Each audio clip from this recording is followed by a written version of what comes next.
Assalamualaikum warahmatullahi wabarakatuh.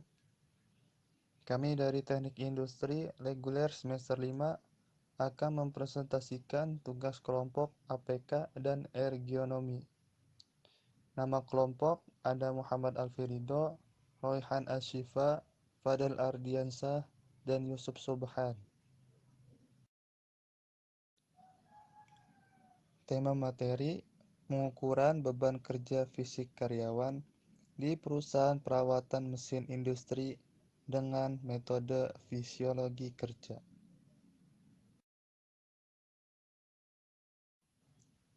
Pembahasan materi. Beban kerja muncul berawal dari tugas-tugas pekerjaan yang mempengaruhi faktor lingkungan kerja. Beban kerja yang diterima harus seimbang antara kemampuan fisik dan kemampuan kognitif. Tingkat pembebanan yang tinggi pada suatu pekerjaan akan menimbulkan overstress, sedangkan tingkat beban pekerjaan yang rendah akan menimbulkan kebosanan atau kejenuhan. Pembahasan materi.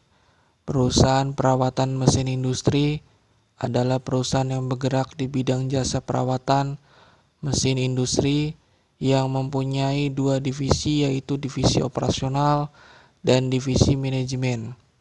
Divisi operasional mempunyai tugas perawatan mesin industri dan teknologi di perusahaan konsumen, sedangkan divisi manajemen mempunyai tugas keuangan, sumber daya manusia, dan pemasaran.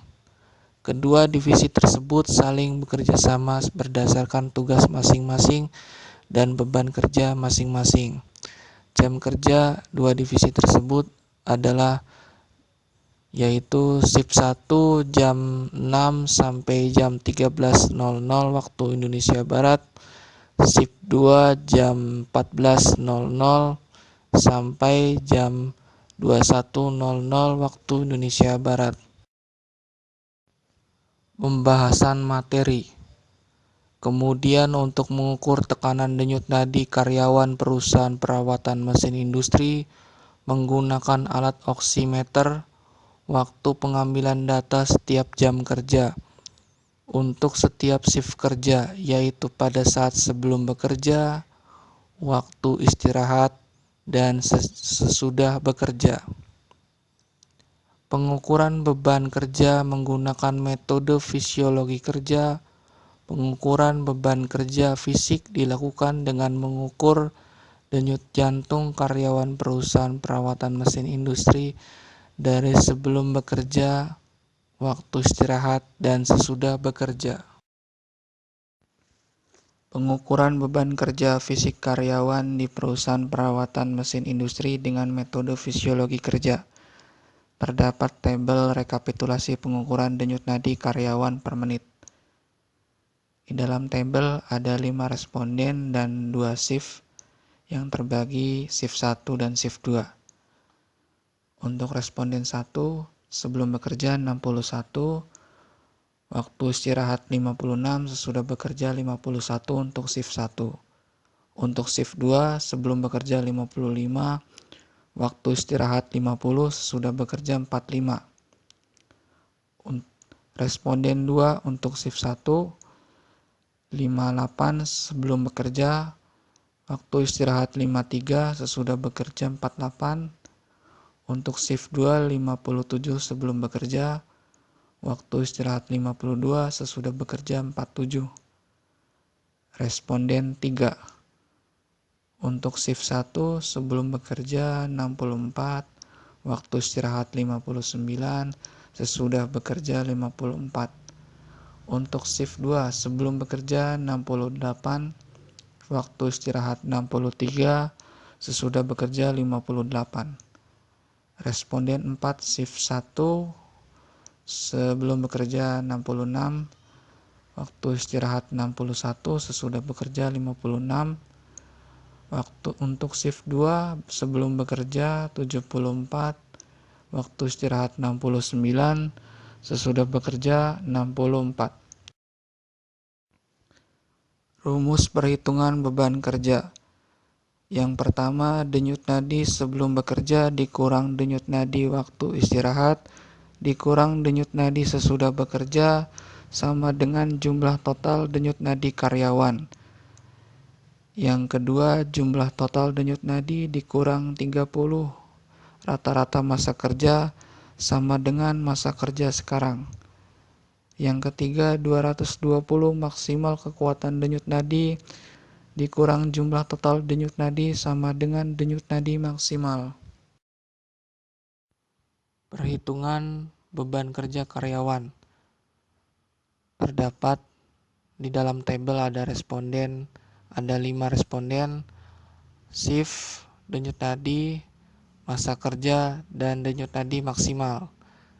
Responden 1, shift 1, 61 sebelum bekerja, denyut nadi sebelum bekerja 61, denyut nadi waktu istirahat 56, denyut nadi sesudah bekerja 51, masa kerja 16 tahun, denyut nadi maksimal 174, shift 2, denyut nadi sebelum bekerja 55, denyut nadi waktu istirahat 50, denyut nadi sesudah bekerja 45, masa kerja 10 tahun, denyut nadi maksimal 180.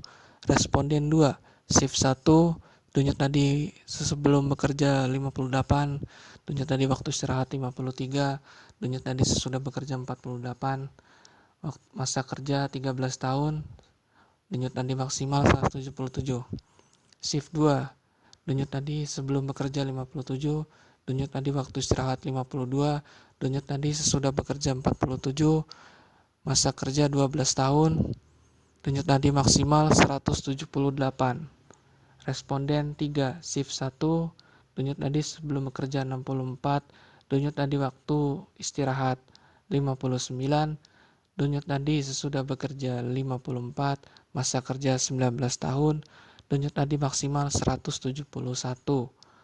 Shift 2, denyut nadi sebelum bekerja 6, denyut nadi sebelum bekerja 68, denyut nadi waktu istirahat 63, denyut nadi sesudah bekerja 58, masa kerja 23 tahun, denyut nadi maksimal 167. Responden 4, shift 1, denyut nadi sebelum bekerja 66, denyut nadi waktu istirahat 61, denyut nadi sesudah bekerja 56, masa kerja 21 tahun, denyut nadi maksimal 169. Shift 2, denyut nadi sebelum bekerja 74, denyut nadi waktu istirahat 69, denyut nadi sesudah bekerja 64, masa kerja 29 tahun, denyut nadi maksimal 161.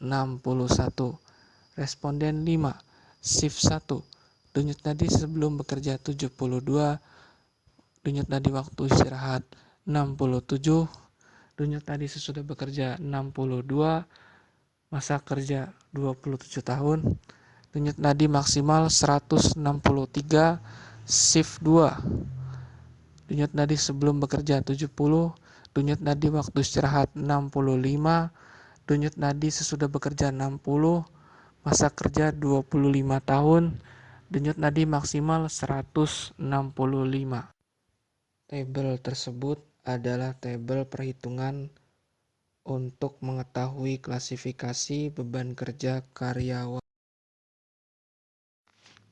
Kesimpulannya, pengukuran beban kerja menggunakan metode fisiologi kerja dapat mengetahui hasil denyut nadi maksimal dan mengetahui klasifikasi karyawan. DNMAX 174 klasifikasinya tidak terjadi kelelahan. DNMAX 180 klasifikasinya diperlukan perbaikan. DNMAX 177 klasifikasinya diperlukan perbaikan.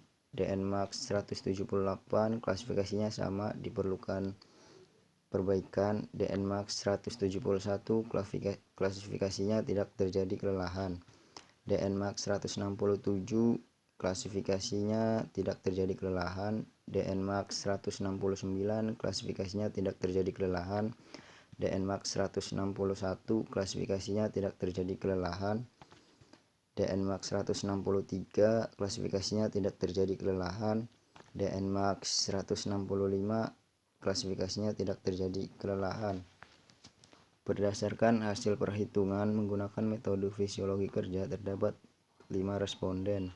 Didapatkan hasil responden 1 shift 2 dan responden 2 shift 1 dan shift 2 memiliki beban kerja fisik tertinggi pada shift